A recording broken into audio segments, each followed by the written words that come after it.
میں آزاد پاکستان میں پیدا ہوا تھا، میرے ماں باپ غلام ہندوستان میں پیدا ہوئے تھے، اور جب ہندوستان کی ہم غلامی کر رہے تھے تو 2 دفعہ جب برطانیہ نے 2 جنگوں کے اندر شرکت کی، پہلی جنگ عظیم اور دوسری جنگ عظیم، لاکھوں لوگوں نے یہاں سے لڑے اور انگریز کے لیے قربانیاں دی، لیکن کبھی ان کو کسی نے نہیں پوچھا، نہ کبھی ان کا شکریہ ادا کیا گیا، کیونکہ ہندوستان غلام تھا، غلاموں کی کوئی عزت نہیں ہوتی۔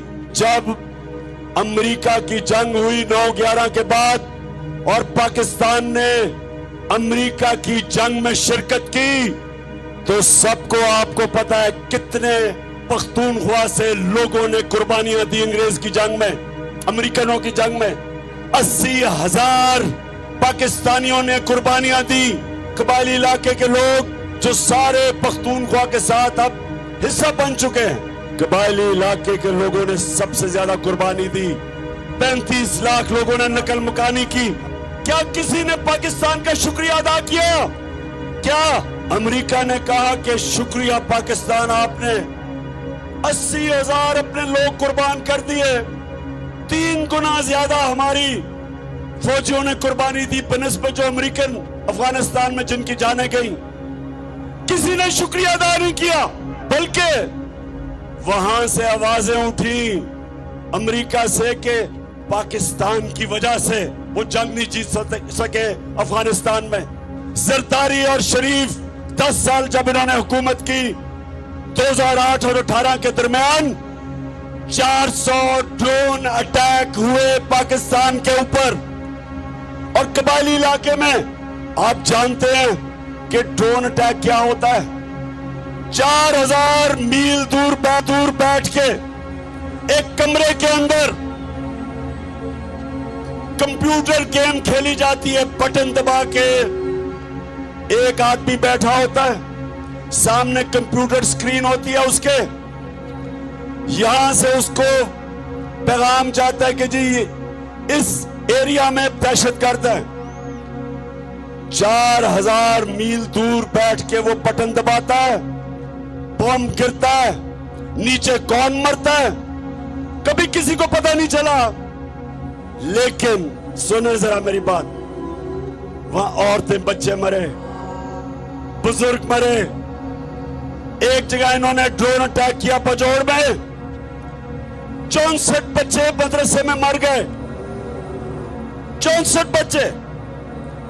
ایک جگہ وزیرستان میں ڈرون اٹیک ہوتا ہے، 7 لوگ مر جاتے ہیں، جو زخمی ہوتے ہیں ان کی چیخوں کی آوازیں، لوگ آتے ہیں ان کو بچانے کے لیے، دوسرا ڈرون اٹیک ہوتا ہے، 7 اور لوگ مر جاتے ہیں۔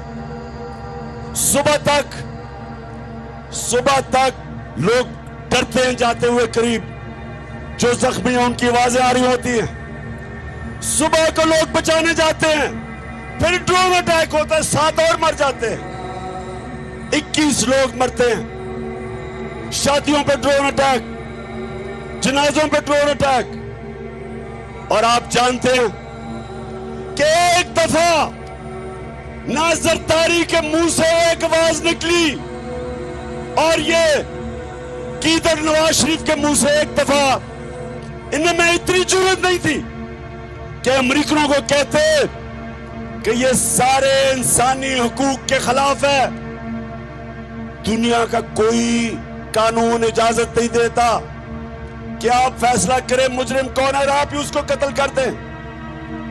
جج، جوری، ایکسیکیوشنر، دنیا کا کوئی قانون اجازت نہیں دیتا، لیکن اس ملک پہ جن کے لیے ہم جنگ لڑ رہے تھے، 400 ڈرون اٹیک ہوئے، ایک دفعہ ان دونوں نے جرأت نہیں کی امریکہ کو کہنے کے لیے کہ کیا آپ اپنے ملک میں دہشت گرد کے اوپر ڈرون اٹیک کریں گے؟ جرأت ہی ان میں کیا؟ ان میں یہ جرأت تھی برطانیہ کو کہنے کے لیے کہ لندن میں ہمارا بڑا دہشت گرد جس نے ہزاروں لوگوں کو قتل کروایا، کیا ہمیں اجازت دیں گے ڈرون اٹیک کر کے اس کو مارے؟ तो अगर अपने मुल्क में आप हमें कहते हैं कि अदालत में जाके साबित करो वो दहशतगर्द है, तो हमारे मुल्क में आपने कैसे आपने 400 ड्रोन अटैक किए, बेकसूर लोगों को मारा, औरतें बच्चों को मारा,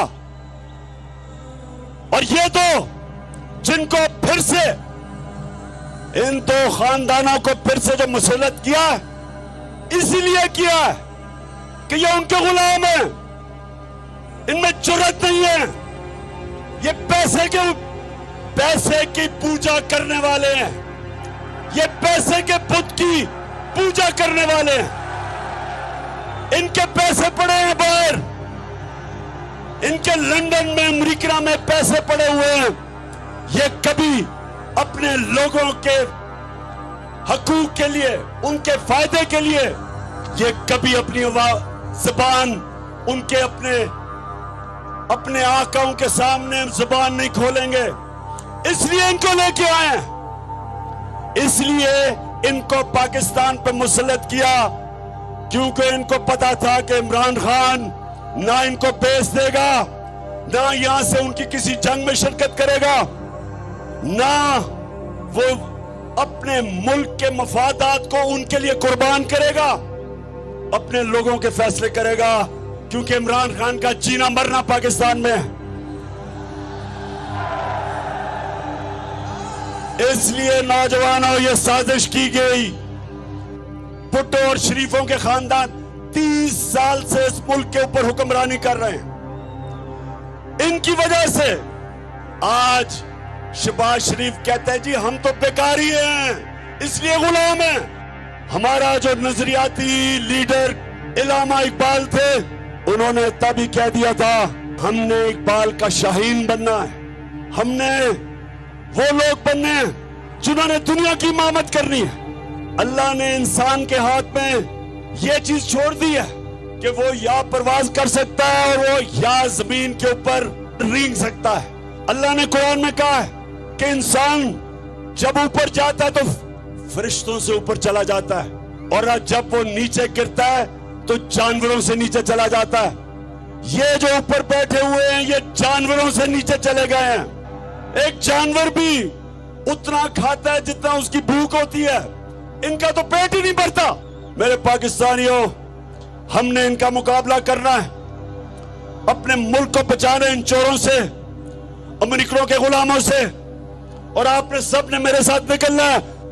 कौम के ऊपर अटैक हो जाए, बमबारी हो जाए, जापान के ऊपर एटम बम गिर गया, कौम फिर भी खड़ी हो जाती है, अपने पैर पर फिर भी खड़ी हो जाती है। अफगानिस्तान में कितनी 40 साल से इंतशार है, फिर भी वो कौम तकड़ी है। जब एक कौम की आप इखलाकियात खत्म करते हैं, कौम मर जाती है।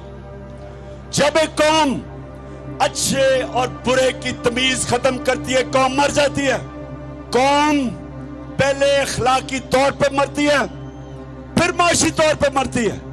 60% कैबिनेट जमानत के ऊपर है।